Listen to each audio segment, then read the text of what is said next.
I'm going to talk about Oklahoma quarterback John Mateer and recap his performance against Michigan yesterday or this previous weekend, depending when you're watching this video. We'll maybe have 3 or 4 clips of film at the end demonstrating these main takeaways. So let's talk about John Mateer. And before we actually talk about these takeaways, as I'm watching the game yesterday, I'm thinking what a difference it makes for an offense, regardless who's at quarterback, when you have healthy players to throw to, something Oklahoma did not have last year. So John Mateer, 21 of 34 yesterday, 270 yards passing, 74 yards on the ground, 2 touchdowns on the ground, 1 touchdown passing, and 1 interception. That interception was just a overthrow here. It was a huge first drive. I think the first drive right off the gate, Oklahoma came in, great script, and you saw Mateer make plays with his legs and through the air. And Oklahoma, since that drive, always felt in control. Even when Michigan was battling and fighting back, Oklahoma still, at least to me, felt in control, largely thanks to Mateer and his ability to make plays in the air and on the ground.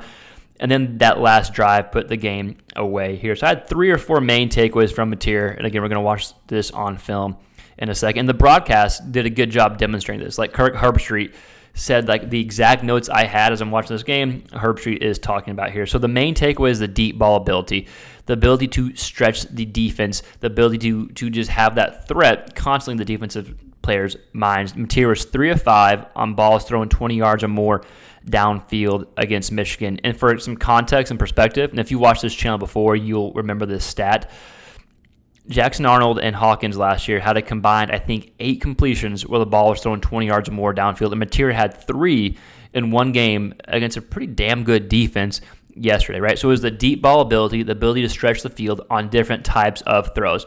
Key number 2, that was a big takeaway, his accuracy on the move. And we're going to demonstrate, there were several plays yesterday where he escaped pressure and was able to push the ball downfield and be accurate. But we're going to watch, I think, my favorite takeaway of Mateer. It wasn't just the running threat, which we'll get to, but it's his ability to use his legs to buy time and find open receivers and just be accurate. The guy's got a cannon, especially on the run, too. Next key, his ability as a runner. Not just from quarterback designs, even though that was a main thing, but just being able to scramble and escape pressure, his change of direction, his body control, his ability to be elusive whenever it doesn't look like there's any way to be elusive in a certain situation. You heard the broadcast, again, talk about this over and over again. His ability as a runner, I think, really changed the game. The defense didn't really know exactly how to, I think, play Mateer, which we'll get to in our next point number 4. He had success against the blitz, largely due to the ability to escape. He was 10 of 18 for 156 yards, 8.7 yards per attempt when blitzed, 1 touchdown, 0 interceptions. They blitzed him 54% of his dropbacks. So that was one of the main defensive keys. They wanted to blitz and confuse Mateer. And something he did well last year at Washington State was having success pretty evenly against defenses that dropped 7 or 8 and against defenses that blitz. So we saw that yesterday against Michigan. 10 of 18, $156, 8.7 yards per attempt against the blitz, and he was able to escape pressure on a consistent, on a consistent basis against the blitz. And an interesting note before we look at some film, there were no pass attempts outside the numbers to the left side of the field. Just kind of different, just kind of interesting. All his completions, all his attempts, all his yards came between the numbers or to the right side of the field per PFF, right? So there were no attempts to the left side of the field. That's not really a takeaway. That's more of just an interesting stat in general. So again, Oklahoma, Mateer, huge first drive, was able to hit some plays throughout the game. Then they finished the game on that big drive to put the game away. It was his deep ball ability, his accuracy on the move, his ability as a runner, and then having success against the blitz, being able to adapt what the defense is throwing at him for John Mateer. So we got maybe, I think, 3 clips we're going to watch. We don't do a ton of game breakdowns or game footage anymore just because YouTube kind of gets mad at us.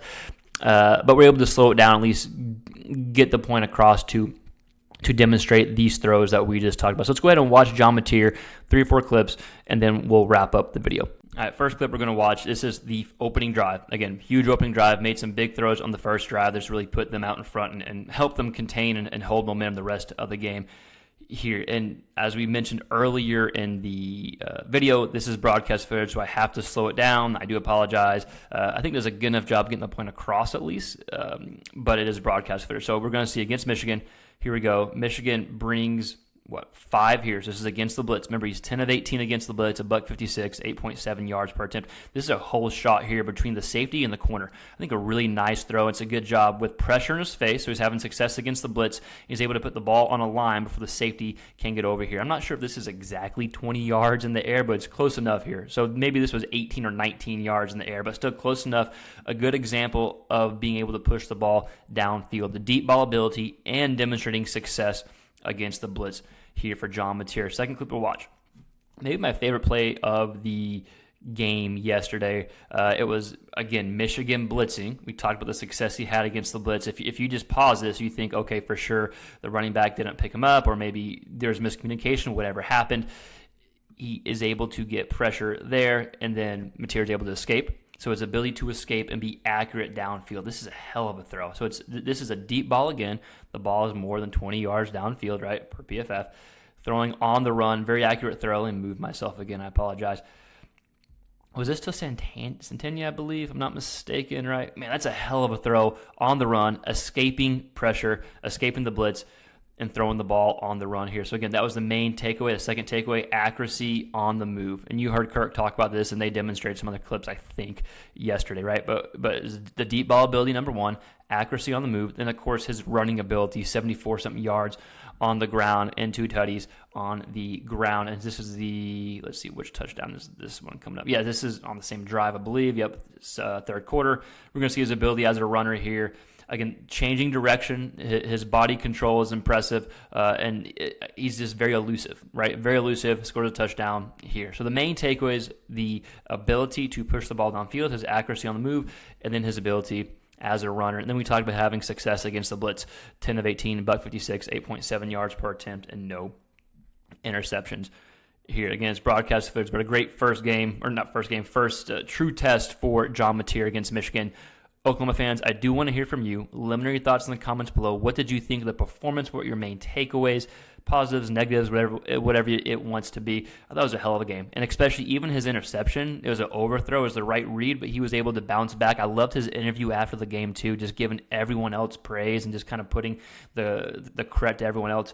I love that type of stuff as well here. And if you're first time tuning in, we do a lot of SEC QB content, and we're partnering with a cool company here next week or so once it gets up and going, and we'll be able to send out game breakdowns in more detail. So game recaps, John Mateer recaps, and a PDF file, a PDF version, going through some pretty nitty-gritty stuff, some stuff that we used to do whenever and when we played in college. And then we'll also have game previews. So say whoever Oklahoma's playing next, we'll have keys from Mateer against this certain defense. We'll break down what Mateer needs to do to have success. We'll also break down what the defense is going to attempt, or what we think the defense is going to attempt to try to do against John Mateer. So if that's something that's interesting to you, let us know. We'll put you on the email list, and you'll be able to subscribe to that, and you'll be able to get several previews and recaps of just quarterback-specific content material throughout the week. But as always, thank you for watching. If you're an SEC quarterback fan or OU fan, please consider to subscribe to the channel, like the video, share. It helps us grow. We'll see you next time.